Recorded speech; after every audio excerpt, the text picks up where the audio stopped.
Hello and welcome. My name is Kim Winger Hall and I am a yoga teacher and pelvic floor health specialist, and I help women primarily with incontinence. And so frequently we're taught that if you have pelvic floor quote unquote weakness, that you need to do Kegels, you need to strengthen the pelvic floor. And for many women, that's simply not the whole picture.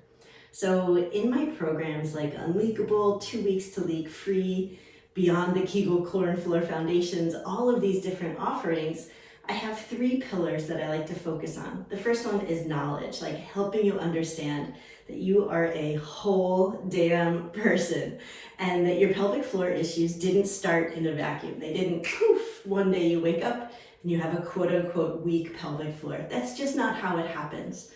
The next pillar is movement. So getting the body to move in ways that really benefit the pelvic floor. And so you can stop creating movement patterns that not damage the pelvic floor, but that do not foster pelvic floor health. And so when you go into a movement practice like yoga or lifting weights or even running, that you understand the body mechanics of pelvic floor health. And then the last pillar that I like to work on is that repatterning, that how do you retrain yourself in activities of daily living and in how you move through your movement practices. So not just the movement, but how you move through and your patterns. So letting go of some of those dysfunctional like co-regulation patterns, those compensation patterns. For example, if you have weak glutes, your hip flexors might try to pick up the slack. And so figuring out the movement patterns, so the ways we can move the body that will foster that health, and then to repattern what's creating that instability in the first place and noticing where that shows up. And so just like pelvic floor health issues don't start in a vacuum, all of these other things don't start in a vacuum and they can't be fixed in a vacuum. So I really like to think of the whole person. For many women, we are really tense. So the world as we know it right now, it continues to be incredibly stressful. Many of us start out with a stressful job, a stressful home life, financial stress, health stress, all of this other stress that comes along with living life on life's terms. And we have a tendency to carry tension all throughout the body, including the pelvic floor. So my first lesson with people is how do we manage pressure? So not just how do we manage stress out there in the real world and that kind of outside pressure, but how do we internalize pressure in our body? And the pelvic floor is a pressure management system. And so it literally holds our organs in at the base of our body. And then the other parts of this pressure management system are the ribs, the front ribs, back ribs, side body, shoulders, head, throat. And so we think about this canister. And the first pillar that I work with is knowledge. And this knowledge that pelvic floor health is pressure management. And pelvic floor health is also stress management. Where are you holding tension? And for many women, we hold tension in the pelvic floor. And we hold tension in places that impact the pelvic floor. So the upper abs and the adductors, among many other places. But today, we'll be working on a class all about releasing and letting go. And so sometimes people think, well, if I'm just stretching, how am I going to strengthen my pelvic floor? And the answer is you have to learn to let go of a muscle that's too tight. Otherwise, it's just exhausted. And so if you're holding tension at the glutes, if you're holding tension in the upper abdominals, that impacts your ability to manage pressure down below. And so if you're holding tension in the upper abs and we don't have full 3-dimensional breathing, the pelvic floor has no other option but to hold on for dear life. And it's probably tired. And so this practice is all about some relaxation and finding some length in the back of the pelvic floor. One of the trouble spots many of us have is tension in the posterior section of the pelvic floor. So thinking clenching, standing like this, tucking under is frequently how we sit at a desk, how we drive, even sitting on the sofa, we have a tendency to tuck under. And we can create a false sense of stability for the pelvic floor with that tucking under posture. So women who've gone through pregnancy frequently end up with their feet turned out and this little waddle. And for a lot of women, that doesn't go away even after the child has been born. So we need to figure out, whether you've had children or not, how to repattern the body, how to stop clenching the pelvic floor, and how to allow that expansion. So for practice today, you'll just need a couple blocks, a blanket, and a wall. And so our first practice will be both opening up the upper and mid back, so a gentle opening. So you'll take your blanket and you'll just create a fairly thin roll. And that's going to be about where your shoulder blades are. And then you'll come up to the wall and you'll scooch up pretty close to the wall. So I like coming just side by side to the wall. So sitting astride the wall. This is the easiest way to get there. So literally scooch your bum up so that your hip is touching the wall. And then from there, you'll scoot around, send your legs up, and then you'll scoot back a bit so that this little roll is right beneath the shoulder blades. So your armpits are above this blanket roll, and the blanket roll is right about bra line for most of us. And then we'll let the feet go comfortably wide. And to start, we'll keep the feet flat on the ground and just let the legs drift out. So you may need to bring a little bit of extra engagement to the base of the big toes. So feet stay flat. Bring the arms up to a Y shape. Just comfortable in the shoulders. No need to stress out the shoulders here. So for a few breaths, just keeping the feet flat on the wall. Letting the thigh bones be in line with the toes. So just a comfortable, soft opening to start. Then allow the breath to go down into the bowl of the pelvis. And so with this pressure at the base of the big toe, we're finding just a little bit of engagement through the adductors. So you might even bring your hands to your inner thighs and just feel how there's just a slight activation there. And so that's just what we're going to start with.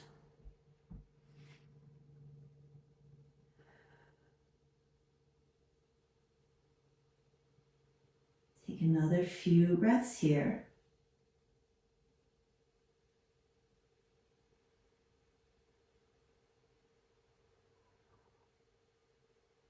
And then from here, we're going to move our feet a little bit closer together and let the kneecaps be in line with your hip points. And then let the knees drift out, coming onto the outer edges of the feet. And then we're going to really bring the breath into the back end of the pelvis. So imagine as you inhale that your sitting bones are kind of puffing outward toward the wall. And then as you exhale, notice that there's a little consolidation that happens at the openings of your pelvic bowl.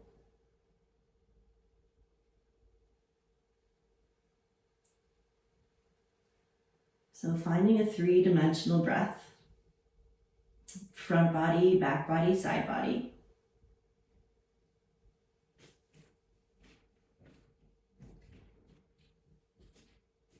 Finding that opening and lengthening in the back of the pelvis.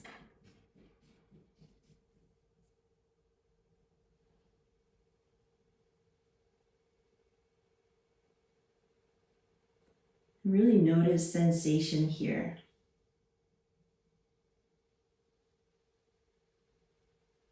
So thinking about this area where many of us have a tendency to clench under, where the thigh bones meet the pelvis. We frequently pull those sitting bones, the heads of the thigh bones, in toward each other, clenching and tucking under. So as you inhale, imagine softening the tissue between the tailbone and the sitting bones. You might begin to notice that your upper abdominals are beginning to release as well.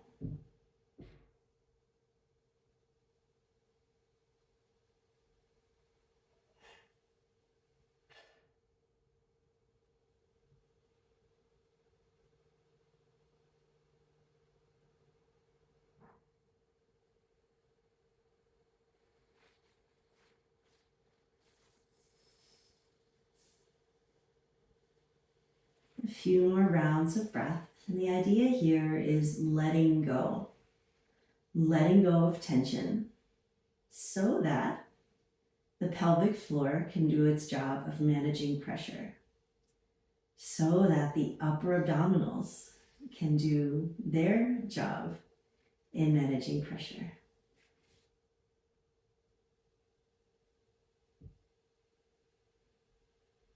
And this is really the foundation of our pelvic floor health. It's allowing the muscles and the tissues to perform at their best, to give them the opportunity to function.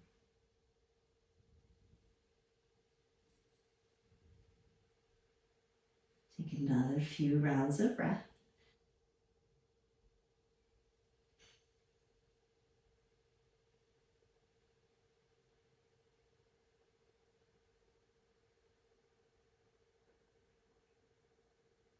And then from here, bring your feet flat to the wall, so your kneecaps are in line with your hip points again, and heels maybe a little bit more in line with the knees. In other words, shins going more toward parallel with the ground. And we'll come into a half happy baby. So we'll bring the right knee in, and I mirror, so you can just go the same direction I'm going. We're going to pull the knee to the outside of the rib cage, so letting the thigh bone clear the ribs entirely, and then straightening the leg till it's about 90 degrees-ish. And here, if finding that wrap and hugging the arm around the leg is too big of a reach, you can use a towel or clasp your pants.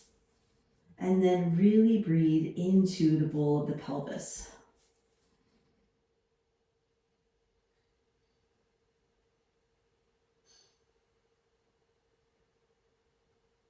Three big breaths, and you might notice that there's more sensation at the upper and mid back. There's more contact being made with this leg hugged in. And so we're building a bit of resilience in the thoracic spine and back ribs. And then plant that foot. And remember, the base of the big toe is kind of rooting down for stability. We don't want this leg wobbling all over the place as we go into happy baby. This half happy baby on the other side. Flex the foot just a bit. Kneecap comes to the outside of the rib cage, and then get the breath to expand downward into the bowl of the pelvis.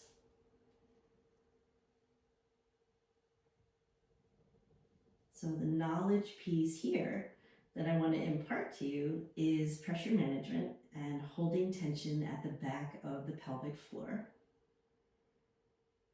and the upper abdominals. I think holding navel to spine is a real killer for pelvic floor health. It's a killer for the breath. It doesn't allow three-dimensional expansion to happen. Another breath in. And then exhale, bring the foot back. To come out of this shape, you'll drift over to one side and just pause there. And then use your hands, roll over a bit. And especially if you have diastasis coming up is one of those tricky spots. You want to make sure you don't create any downward pressure or if you have a prolapse. So as you come up, take a full breath in, lengthen through the pelvic floor. So imagine softening.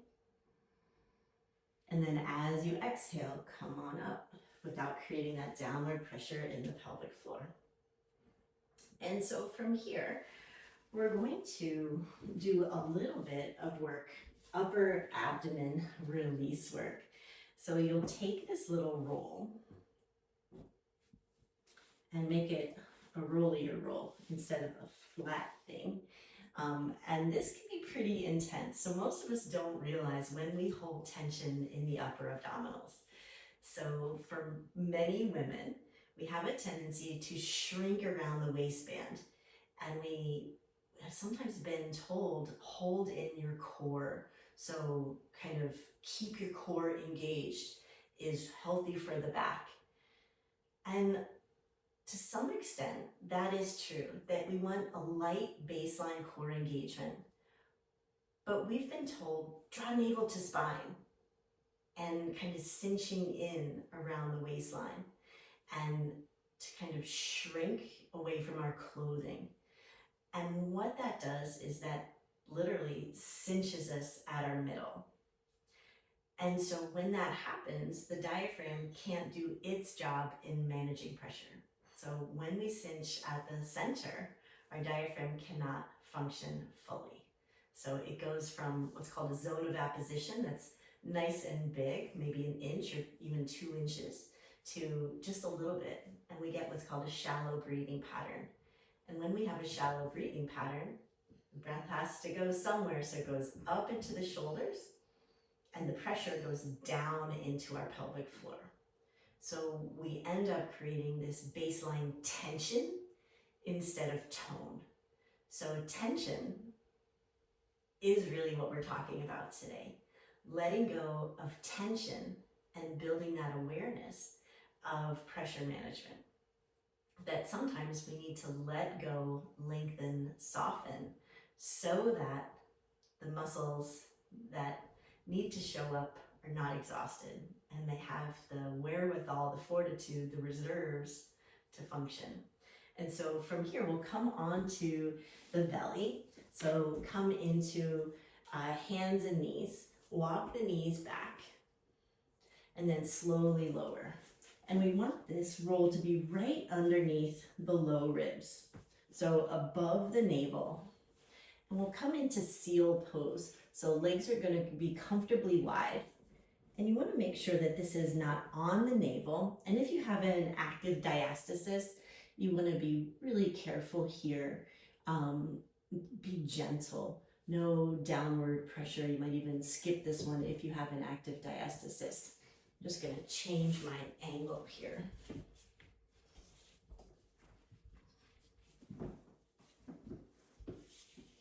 Okay. So from here, low roll. You can make this bigger or smaller, whatever really feels best in your body.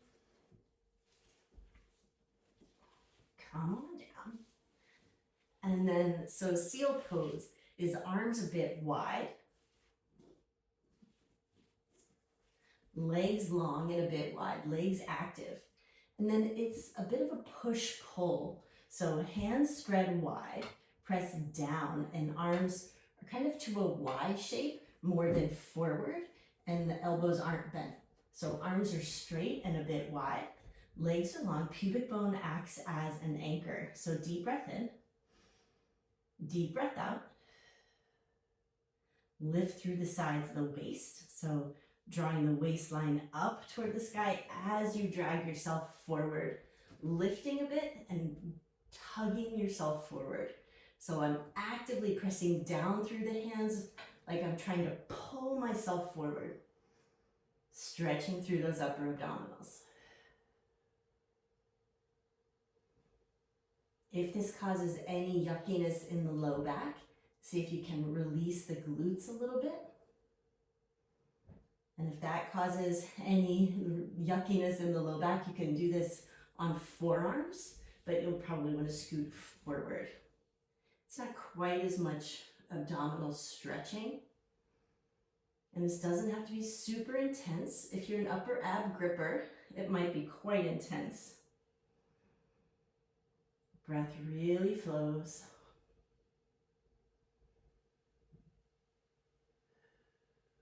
Full breath in. And then exhale, release. Make a pillow of stacked hands here. And then get the breath to flow not just into that blanket roll at the belly, and it really should be right below the sternum, right on the upper ribs, or the lower ribs rather. And then get the breath to flow into the shoulder blades. Let the shoulders relax.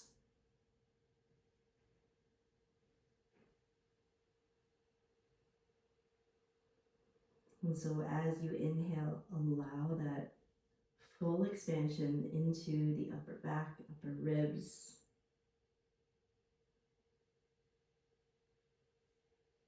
You might even pause at the top of the inhale. Make sure your glutes are not engaged here. No clenching or gripping. Definitely don't undo that work that we did in our happy baby.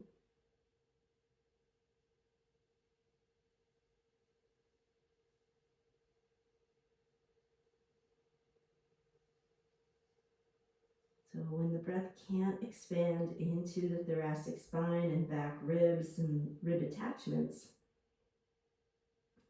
the breath has to go somewhere. So we create a roadblock in our pressure management system.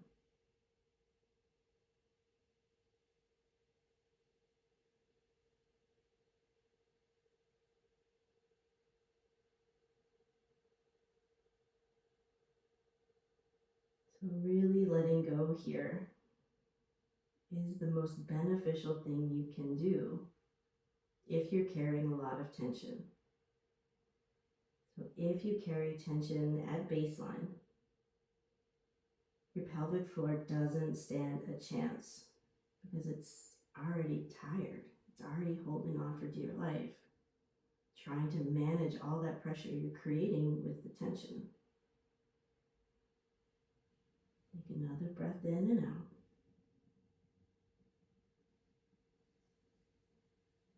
And then to come out of this, we'll bring the hands beneath the shoulders, kind of rock up, and then we'll come into puppy pose. If you have a bolster can be really nice here for puppy pose. But puppy pose, you can set your blanket aside. If you have tender kneecaps, you might decide to place that beneath your knees. But for this variation of puppy, we're going to bring the knees as wide as the hips, maybe just a touch wider, shins same distance, so shins parallel with the long edge of the mat. And then stack the hands, let the elbows go a bit wide. So lengthening up and back through the pelvic floor, through the sitting bones.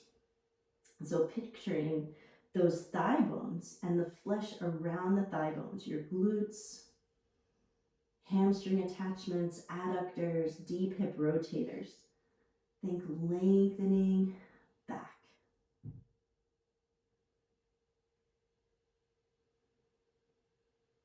Heart softens down. If you find any discomfort in the shoulders, adjust how your arms are. So you can even interlace the hands, let the hands rest forward, let the elbows root down and soften down. So the goal of puppy pose is to lengthen back through the pelvic bowl. So lengthening back through the sitting bones. So sometimes those of us who are clenchers resist lengthening up and back through the tailbone. There's this constant tucking under. And so if you notice that your low back is rounding and tucking under, what I want you to do is think about a plate on your sacrum, and we want the plate to drop down toward the low back rather than down toward the heels. So letting a marble that's on your sacrum roll toward your low back, lengthening up and back through the sitting bones.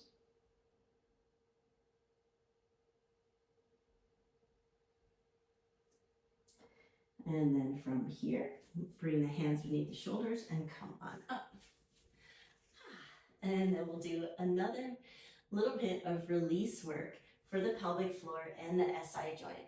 And so it's a hip shift. So you'll bring one block and you'll bring the block beneath the knee. I'm just gonna move my mat again here. So one block, and I'll do beneath the right knee. So we're coming to hands and knees. And you'll really be mindful placing the knee right at the center of the block, shins straight at the center of the block. And then I'm gonna lift the other shin so it's level. So my hips are really level, and then bring the toe down. So left toes tap down. Make sure your knees are in line with each other. Hands are in line with each other. And then take an inhale and watch. You can look back as you drop down. We want this right thigh bone to stay vertical. So inhale coming up. Exhale dropping down. Inhale coming up. And exhale dropping down. So both thigh bones stay parallel. And then from there, we'll shift the leg back and cross it over. Sink the hips back.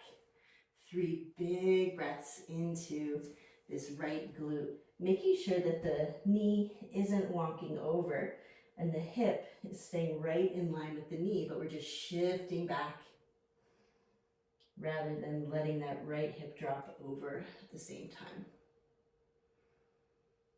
And then we'll come back through. We'll come back to that puppy pose and give the wrists a little break. So you might even go knees a bit wide, big toes toward each other, then lengthening up and back. So we want the sitting bones to lift up rather than tuck under. We want the tailbone to lift up rather than tuck under. Roll the wrists a few times.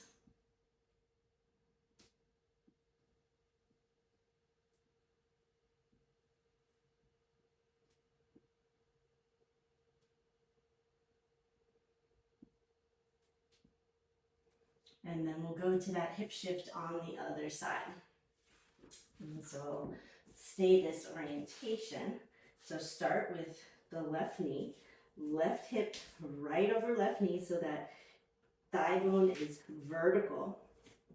Zip up through the sides, the waist, making sure that the knees are in the same plane. You can even start with that leg lifted and then tap the toe down. So as you look back, the thigh bones are parallel with each other, knees in line with each other. In other words, not one knee forward, one knee back.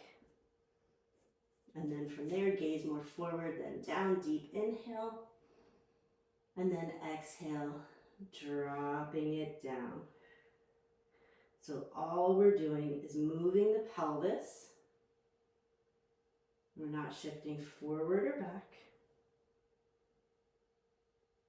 This is quite an advanced exercise, so if this is hard, this is a lot of work for the core. And then extend the right leg back, gaze forward, cross it over, and then look back, shift the hips back. Don't let that left hip shift over.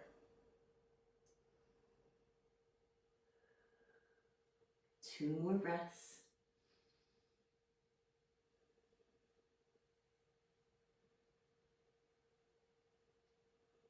And then inhale, come back, and exhale, set it down. Come back to your puppy pose. You might even bring that block right beneath the forehead. Let it all go up and back through the back of the pelvis.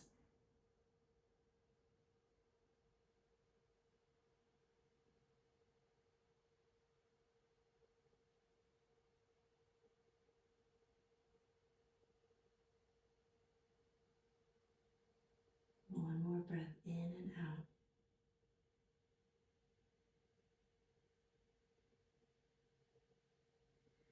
And then we'll come back up and we'll come to seated.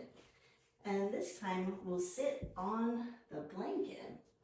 So you want to make sure that your blanket ends up being pretty symmetrical for your seat. So give it a nice fold, and a fold again. You can play with how high you want your blanket.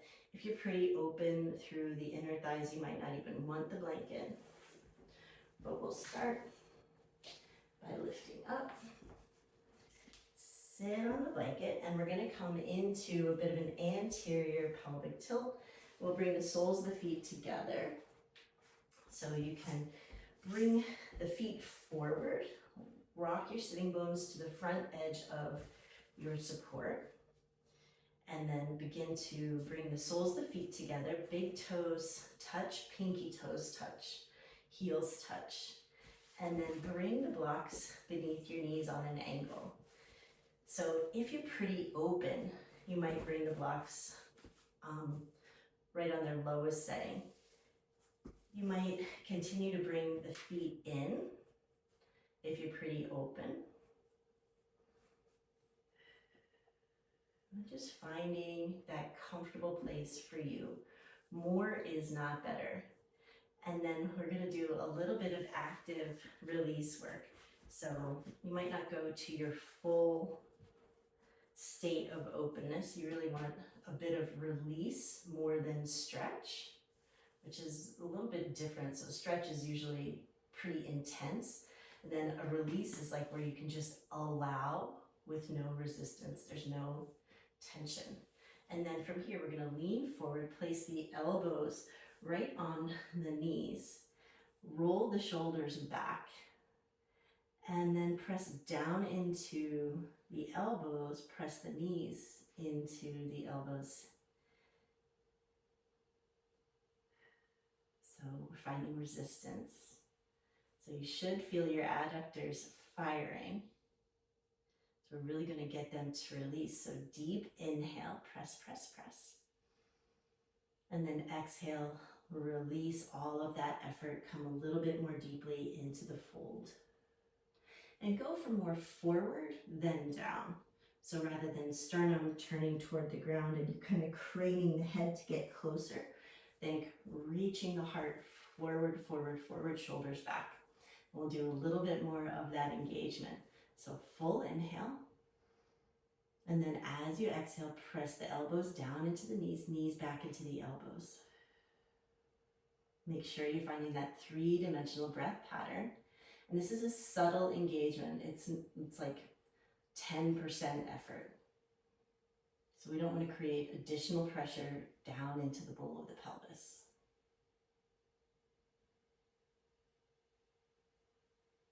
And then a full breath in. And then exhale, release. Reach the heart forward. And then come on up. And then if you've opened up a little bit here, bring the blocks down or bring the feet in, blocks down or both. You might reset your seat. And then find that sense of allowing. Just allowing the inner thighs to release.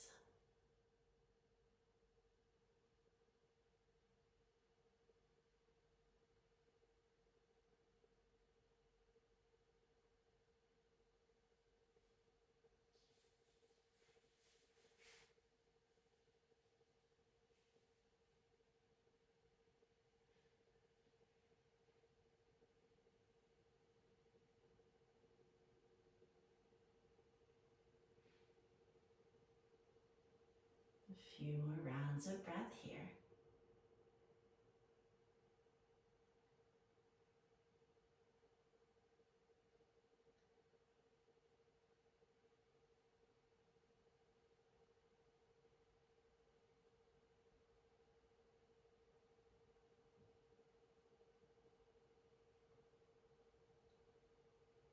And then gently coming back up. Draw the legs in, tick-tock side to side. And so this movement pattern that we're really working with today is releasing that upper ab gripping, releasing the glute gripping, and finding a bit of openness through the adductors and even strength through the adductors. So this inner thigh, getting the legs to go comfortably wide, in happy baby, in this bound angle pose. So repatterning some of those places where we hold tension. So when we come into that kind of that forward posture and like the hips forward and we're rounding, which is frequently where we kind of hold into tension. It's this false sense of stability. And then we go into this upper ab gripping. So our adductors can also get tight. So they can sometimes just hold tension at baseline. And so we really want to learn how to release. And then we also want to think about a little bit of an internal rotation occasionally. So if toes out is where we live sometimes, let's go to toes in and then bend the knees, send the sitting bones out. So as you bend the knees, you're going to keep them right over the ankles. And so what it looks from the side, toes in a bit, knees stay right over the ankles, kneecaps point over the toes, and I'm hinging at the hips, reaching back. So bending through the knees, yes, but I'm hinging back, getting that little internal rotation for the thigh bones. So do that one more time. Inhale. Then as you exhale, so I'm sinking the hips straight down, bending the knees, and then reaching the hips back, pressing out a bit through the heels. You should feel that little opening through the deep hip rotators. Come on up, shake that out. We'll do that one more time. So turn the feet forward to release. And then toes in a bit, weight equal side to side in the feet. And then we're gonna press down into the heels, press out a little bit. And then as we sink the hips down, we're reaching the hips back like there's a band on our hip crease, reaching back. You can play with how much lift, how low you get. You might get more into the hamstrings. And then come on up. Shake that out. So thinking about repatterning these ways of moving through the world, the upper ab gripping, the holding navel to spine, tucking under. So finding this nice long stack between heels, knees, hips, rib cage, shoulder, ear, crown of the head. And letting your body find a baseline tone there without creating false stability. So that squeezing in creates this false sense of stability, and that hugging navel to spine creates false sense of stability, but you can feel how much tension that creates in the body, how much pelvic floor tension. And so let's come into final relaxation, and we'll come onto our back. Use your blanket and bring a block. Let's do block sideways in your blanket, resting right over, and then you probably want another block back there. Use your hands, deep breath in, and as you exhale, release down. This is gonna be pretty intense. If that's too intense, you can go just blanket or just block. But we want this nice big heart opener, big rib cage opener. You can even use your fingers at the ribs and just palpate into those muscles and notice tension underneath the ribs, between. Notice where you feel those tender spots. You can push straight into that center.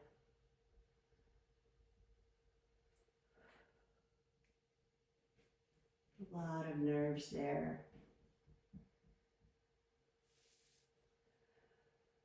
Allow expansion.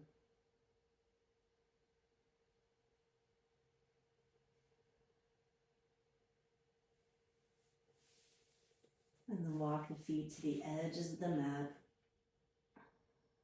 Bring the arms a little bit wide. Allow the heads of the arm bones to drop down toward the earth. Jaw soft.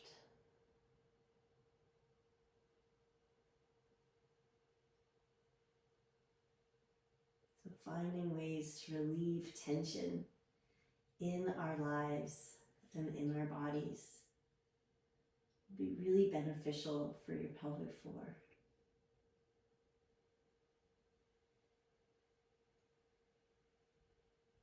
Our pelvic floor is this beautiful gatekeeper. It literally holds our organs in.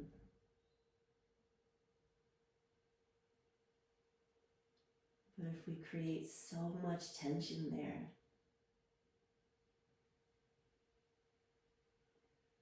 it can't do its job. It's always on high alert. And like all of us, when we're on high alert, eventually we just crumble.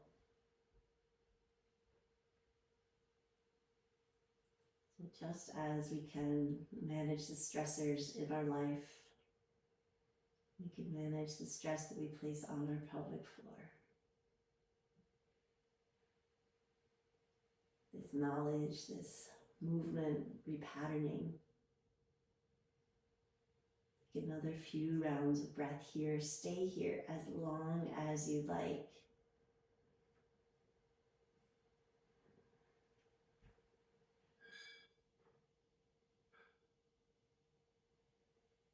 And if you need to move forward through your day, you'll gently roll to one side, coming off of the support. And then lie on back. Set all of those supports aside. Find a nice flat back for a few breaths. And if you'd like, bring one hand to heart, one hand to belly, or both hands to belly. And set an intention for the rest of your day to just notice. Notice where you're holding tension. Recognize those patterns of movement, patterns of ways of being that don't foster pressure management.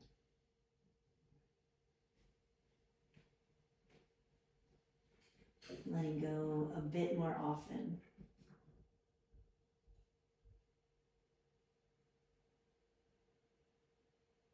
Take another breath in and out.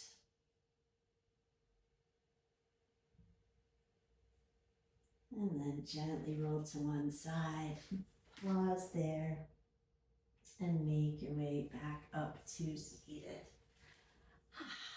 And then once seated there, remind the spine to grow nice and tall, the shoulders soft, the heart open. We'll sweep the hands out and up, breathing in, take up space, and breathing out, hands to heart. The light in me sees and honors the light in you. Have a beautiful rest of your day, yogis, and definitely check out some of the programs that I have coming up. So it's September 3rd right now, and Unleakable, my new little mini course, is coming out really soon. You can find that online. I'll be refilming and relaunching 2 Weeks to Leak Free, which is a more intensive program. And then you can always find my Beyond the Kegel Corn Floor Foundations, which is like the big package if you really want to dive into this knowledge, movement, repatterning for pelvic floor health. So thank you again for being here. We'll see you next time.